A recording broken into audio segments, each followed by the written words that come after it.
guys, welcome to my channel, Among Stouts. If you're new here, my name is Samantha. I'm a homeschooling stay-at-home mom of 4 kiddos, and in today's video, I just wanted to share with you guys the new books that are going into our morning basket. When I initially shared our morning basket, I asked you guys if you would be interested in seeing our updated books that I add in, because I'm changing them out every 6 weeks as we follow along with our CC cycle and what we are learning for science and other things in there. So I am super excited to share these books with you here. I don't have a whole lot. I'm planning on about at least one book a week. There are a couple of others that I have that I may or may not add in, just because we are in the middle of moving, and right now there just isn't a whole lot of extra time to spend reading a ton of extra books like I would normally want to.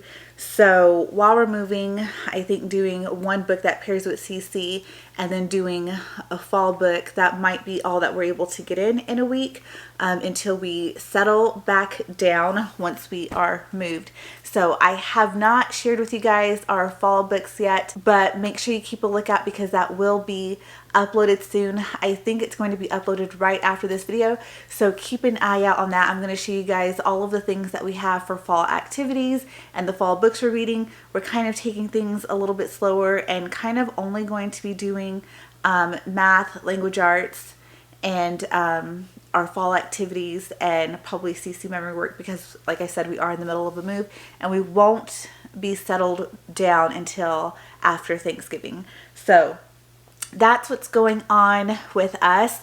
And without further ado and too much more rambling, let me go ahead and share with you the books that we have in our morning basket for weeks 7 to 12 in our homeschool.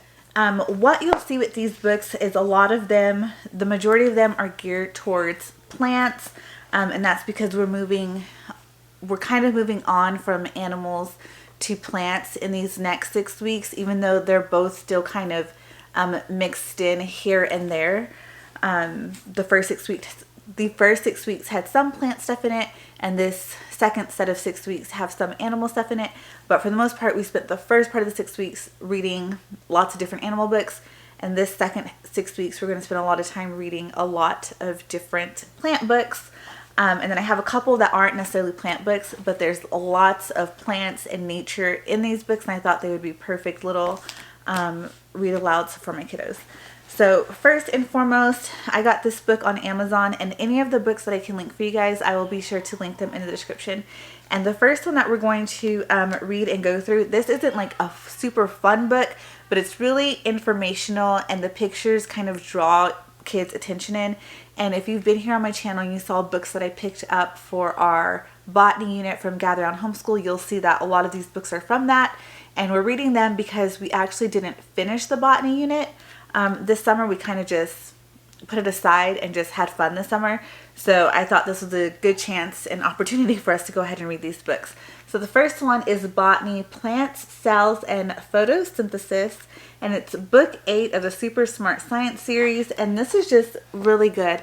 Like I said, it's a super sciencey book, but all of the illustrations and the bold wording make it very kid-friendly and appealing to kids. So this will be a really good one to read. I'm pretty sure my oldest 2 kids have read this, but I haven't read it to my youngest, so I'm just going to read it to all of them.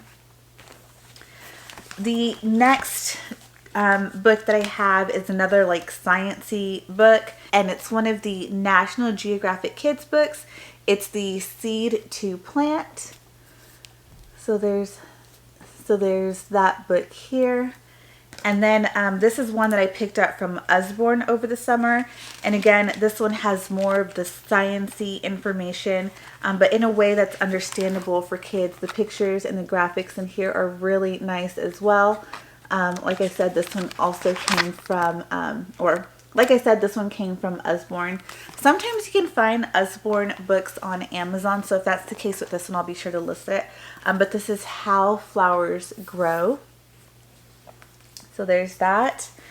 And then some more story-based books that I have. I only have 4 of them. The first one, I was so excited to read this book, and it's kind of just been hanging out, and we haven't read it yet, but this has a lot of sciencey information in it as well, but it has a really cute story that goes along with it. And this is A Seed is Sleepy. So there's that book. And then this one I picked up at a local store. I picked this up at a local store here in Texas. I can't remember where though. And this is, again, I really wanted to add this one to our morning basket to read the story, just because of the history behind this particular flower and what it means to us as Texans, and with it being our state flower. So this is The Legend of the Bluebonnet, an old tale of Texas retold and illustrated by Tommy DiPaola. So there's this book here. I don't know who all would be interested in this. Probably if you're from Texas, you're also interested in it. Like I said, I picked this up locally, but if I can find this on Amazon, I will link it for you guys as well. Or even if I can find it like on Book Outlet or Thrift Books or something like that, I'll link it for you guys. And then the last two books that I have, like I said, these aren't necessarily plant stories. One is a story about butterflies and one is a story about a turtle, but these books are just filled with beautiful nature pictures and things like that. So I thought these would be fun to add, and we can just talk about all of the different plants that we see and just talk nature through these books. So the first one is Where Butterflies Grow, and this is actually a book that I picked up from an Instagram shop. So again, with this one, if I can find it online, I will be sure to link it for you guys. And same with this one here. This is the book Mossy, and this one is about a sweet little turtle. There's Mossy there. So that is the last book that I am adding to our morning basket for the second 6 weeks of our homeschool year. So week 7 through weeks 12. The other two books that we are still going to have out and available with us are the Wonders of Nature book that I have from DK, as well as the Botanicum book. My kids are still going to be using those to read all about the plants that are in those books and using them as a resource for their presentation. So I didn't have those here to show you, because if you watched my initial morning basket video, you would have seen those there. I just want to let you know that those are the only books that are staying in our morning basket or as a part of our morning time. If you guys have any other book recommendations that I should add in, be sure to let me know. Maybe something that I can get on Audible or Kindle that I should definitely add in for this next 6 weeks of CC. Be sure to put those down below. I hope that you guys enjoyed seeing these books that we are rotating into our morning basket for these next 6 weeks. If you guys enjoyed this video, please go ahead and hit the like button.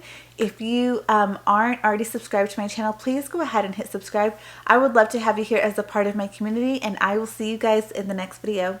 Bye!